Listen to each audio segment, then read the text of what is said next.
اگر آپ کو لگتا ہے کہ سب ختم ہو گیا، اگر آج آپ بہت تھک چکے ہیں تو یہ ویڈیو آخر تک ضرور دیکھیں، شاید اللہ آپ کو کچھ بتانا چاہتے ہیں۔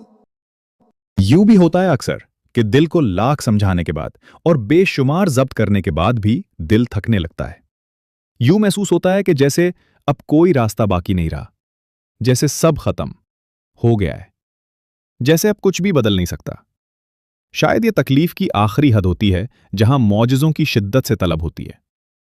تب دل مصلحتوں کو جاننے پر آمادہ بھی ہوتا ہے اور انہیں تسلیم کرنے سے گھبراتا بھی ہے، اور اس گھبراہٹ میں کھو کر ہم بھول جاتے ہیں کہ وہ ایک ذات جو ہمیں یہاں تک لائی ہے، اس نے آگے کی بھی منصوبہ بندی کر رکھی ہے، اور جہاں صبر ساتھ چھوڑ دیتا ہے وہاں اللہ نواز دیتا ہے۔ اللہ ماضی دیکھ کر نہیں، نیت دیکھ کر عطا کرتا ہے۔ وہ یہ نہیں کہتا کہ اب دوبارہ سے کیوں آئے ہو، وہ تو کہتا ہے کہ اب آ ہی گئے ہو، پکار ہی رہے ہو تو میرا نام دہراتے جاؤ، اتنا دہراؤ کہ میری محبت کے پاس نہ کہنے کی گنجائش باقی نہ رہے۔ بس پھر وہ مان جاتا ہے۔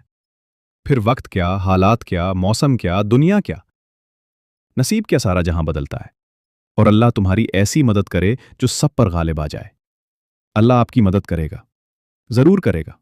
ہاں، آج شاید آپ بہت تھک چکے ہیں، دل بوجھل ہے، آنکھیں خاموشی سے روتی ہیں، اور آپ ہر رات یہی سوچ کر سوتے ہیں کہ آخر میری زندگی اتنی مشکل کیوں ہے؟ آپ نے لوگوں کو اپنا سمجھا مگر وہ وقت آنے پر بدل گئے۔ آپ نے دل سے محبت کی مگر بدلے میں تنہائی ملی۔ آپ نے سب کے لیے آسانیاں پیدا کی مگر خود مشکلوں میں گھر گئے، اور اب آپ کو لگنے لگا ہے کہ شاید آپ اکیلے ہیں، لیکن نہیں، آپ اکیلے نہیں ہیں۔ وہ ذات جو رات کے اندھیروں میں بھی آپ کی خاموش آہیں سنتی ہے، وہ آپ کے ساتھ ہے۔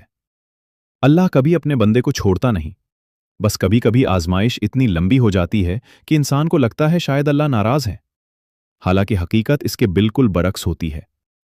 اللہ جس بندے سے محبت کرتا ہے اسے دنیا کے سہاروں سے ہٹا کر اپنے قریب لے آتا ہے، تاکہ وہ انسان لوگوں سے امید لگانا چھوڑ دے اور صرف اللہ پر یقین کرنا سیکھ جائے۔ سوچو، اگر ہر مشکل فوراً ختم ہو جاتی تو کیا ہم کبھی سجدوں میں اتنا روتے؟ کیا ہم کبھی دل سے دعا کرتے؟ اگر آج آپ ٹوٹے ہوئے ہیں تو یاد رکھیں، ٹوٹا ہوا دل اللہ کو بہت پسند ہے، کیونکہ ایسے دل سے نکلنے والی دعا سیدھی عرش تک جاتی ہے۔ اس لیے آج رات جب سب سو جائیں تو اللہ سے بات کرنا، اپنے دل کا بوجھ انہیں بتانا، رو لینا، شکایت بھی کر لینا، کیونکہ اللہ اپنے بندوں کی خاموش دعائیں بھی سنتا ہے، اور یقین رکھو اللہ آپ کی مدد کرے گا، ایسے راستے سے جس کا آپ نے کبھی سوچا بھی نہیں ہوگا۔ اگر آپ چاہتے ہیں کہ ایسی مزید ایمان بڑھانے والی ویڈیوز آپ تک پہنچتی رہیں تو ابھی فالو کریں اور کمنٹ میں لکھیں، یا اللہ مدد۔